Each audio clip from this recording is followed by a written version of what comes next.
Hi friends, nice to see you again. Hope you enjoyed the camping video. I had a lot of help from my daughter who just graduated from film school recently, and she has agreed to help with a more polished, productive video about once a month. So you can look forward to that.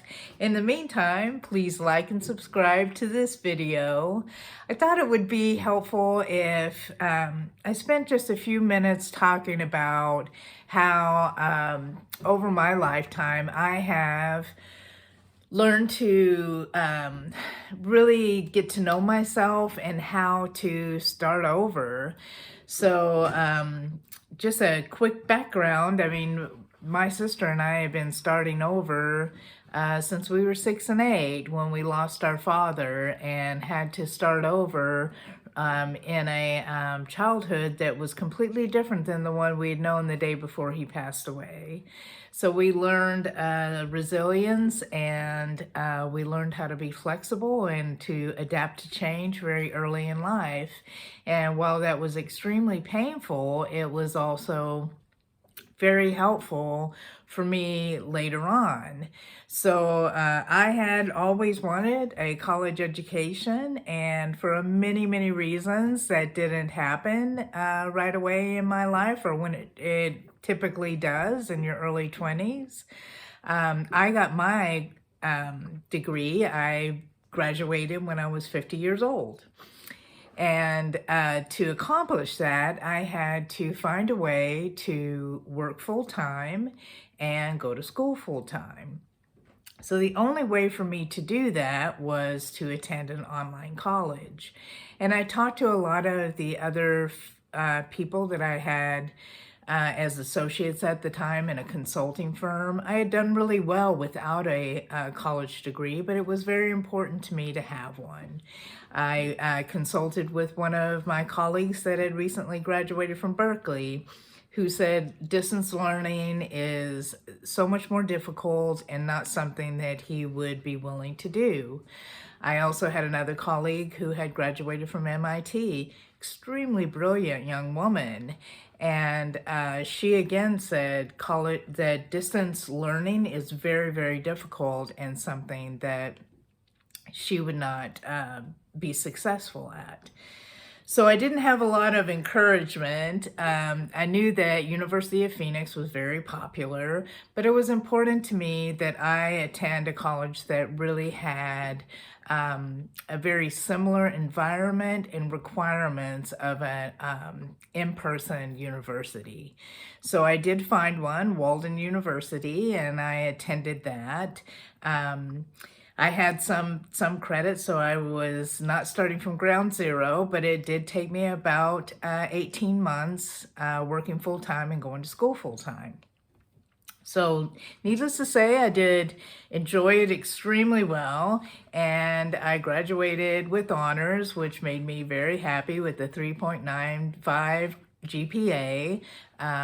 And I was very glad that I did it. I felt so grateful after everything was over. But there were a few things that I learned about myself during that time, and that is I don't learn the same way others do. That's probably why I struggled so much in high school. I can read a book, but I don't really retain all of the necessary details. So what I had to learn to do is to create spreadsheets. And this is the spreadsheet that I created for a class that I thought would be an easy A, History of Art. Boy, was I wrong. That was one of the most difficult classes I took.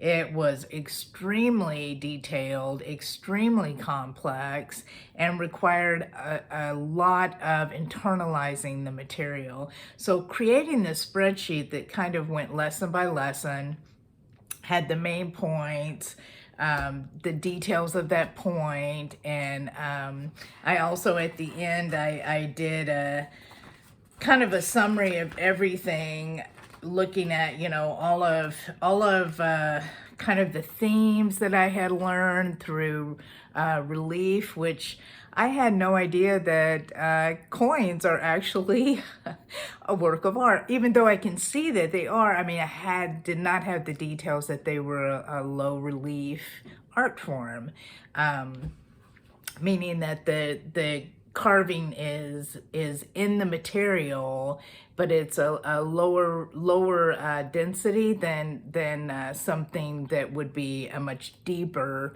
image. I learned about columns and things that I would never have thought of, the color wheel. And the only way that I was able to retain this, because all of my exams were proctored at San Francisco University, I had to recreate it in a way that it resonated with me. And that's my message today is know yourself, believe in yourself, challenge yourself, and don't try to change who you really are. If you are able to do something that people that you find incredibly credible are telling you that it's very difficult and you'll have a hard time and they wouldn't do it. If it's something that you really want to do and you believe that you can, then do it. Go for it. Try it. And find the way that resonates with you. If people are telling you you have to read this book and do this and do that and do this, and you try it and it doesn't work, then take the time to really understand what will work for you to get to that same place that others are getting to with that prescribed strategy. So if you're like me and you have to do it to really understand it, then do it. Take the time. It's worth it. You're worth it. And whatever your dream is, whether it's to have a college education at age 50 or to climb Mount Everest, just go for it. It will change your life and you will feel so good about yourself. So I hope this helps. I hope that you share, subscribe, and share and comment of anything that you'd like us to know about in the community. We'd love to hear from you. And I hope you have a beautiful day and I will talk to you soon. Bye.